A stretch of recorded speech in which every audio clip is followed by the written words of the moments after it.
Yo, yo, yo, yo. What's up, guys? Making a quick video on tomorrow's non-farm payroll report. So, what we're looking for, right, as I'm pretty sure I mentioned in a previous video. If you guys don't watch this, it's cool. You know, I'm pretty cool about it. I'm just trying to make a lot of videos so one day I gain traction and make money off you guys. By watching my videos, obviously. I'm not trying to sell you anything. Maybe in the future I might sell you something, but I wouldn't sell it if I wouldn't buy it. You know what I'm saying? So, this is Spy. I love Spy. Sometimes I make a lot of money, sometimes I don't, but it's cool, right? So, Spy, on Friday, we have non farm payrolls. We are expecting to be a little bit below what we are anticipating per Goldman Sachs, right? So, let's see.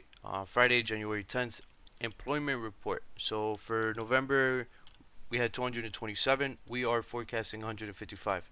That's a big drop from November, meaning we get a cooler labor market, right? Unemployment rate, it's at 4.2. They're forecasting to stay at 4.2, which isn't bad, but I'd like it to be a little bit higher. Sorry for those that lost their jobs, but right, why is this important, right? So Friday's job report could present a mixed view of the labor market. Here's what to expect. So, off this article, we have three key points. Economics expects the Bureau of Labor Statistics to report a gain of 155 in non-farm payrolls in December, a step down from the surprising 227 increase in November. Details of the report will be key, with some of Wall Street expecting that number could be even a little bit weaker. Goldman Sachs, for one, estimates the payroll growth will come in at just 125, with unemployment rate drifting up to 4.3. So what Goldman Sachs is predicting is actually pretty good it's something we want. It's not something we might get, but it's something we want. 125 that they're expecting would be 20,000 lower than the forecast. 4.3 will be it will be 0.1% higher than what we are forecasting. Again, as you can see here, 4.2. If we get unemployment to 4.3, and instead of the 125 we get even weaker employment report, that means the labor market is cooling. Why is this important? Let me just type it down because I feel like I have a better thought process when I type it down. So okay, basics, right? Stronger labor market equals stronger economy equals inflation stays where it's at or even grows, right? So what would this mean, right? If we get a stronger labor market, stronger economy, inflation stays or it just grows, right? That means instead of the 155, we get something higher, meaning that the employment report, just the labor market in general is growing, meaning there's going to be stronger economy. People are going to be selling their yields. They're going to be putting money towards the economy. Inflation is going to go even berserk, and what this ultimately does is something we don't want. It would delay the Fed cut, right? Because we're getting two Fed cuts this year. Right? And that's something we don't want, right? What Goldman Sachs, let's say Goldman Sachs does predict, right, and these numbers do come out, we get a weaker labor market. Weaker labor market equals weaker economy. Weaker economy means we cut rates, right? And that's what we want. What we want the most is to cut rates even faster, or just no delays, right? Because Fed is expecting, like I mentioned right here, right? Fed's expecting to cut rates 2 times this year. What we do not want is for tomorrow's non-farm payroll report to go above 155 or go below 4.2. This means we'll get a stronger labor market, yields will go higher, stocks would sink. We'll die, we'll go down. It's gonna be an ugly day tomorrow, all the way down here.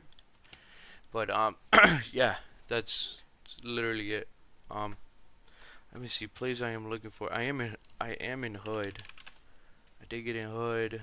off this fib level from this little trend that started all the way from December 20th all the way ended January 7th. So we had the little decline, and then I bought somewhere right here around the golden area. I am up a little bit, but I am holding like 2 week out contracts.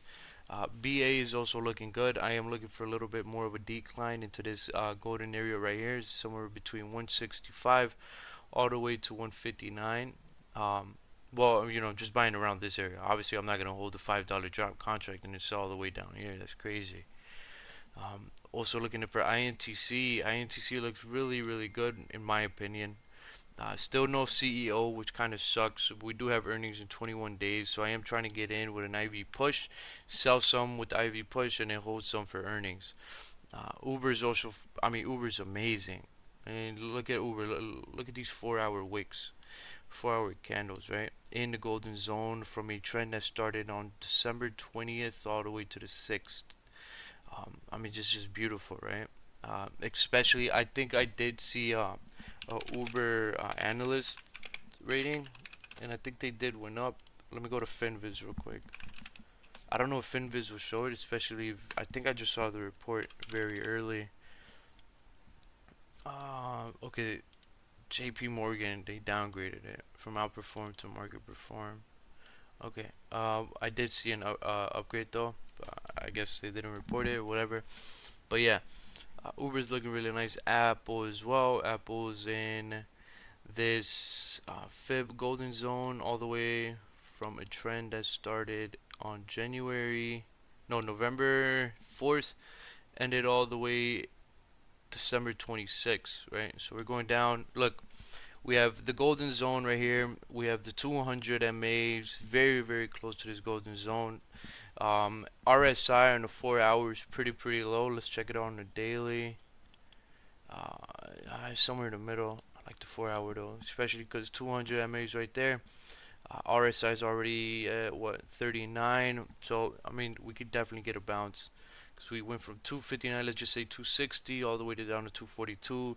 That's an $18 drop in the span of a couple days, maybe 2 weeks. But yeah, I am looking to get into Apple. BA, if report comes out strong, we just might fucking blow. INTC,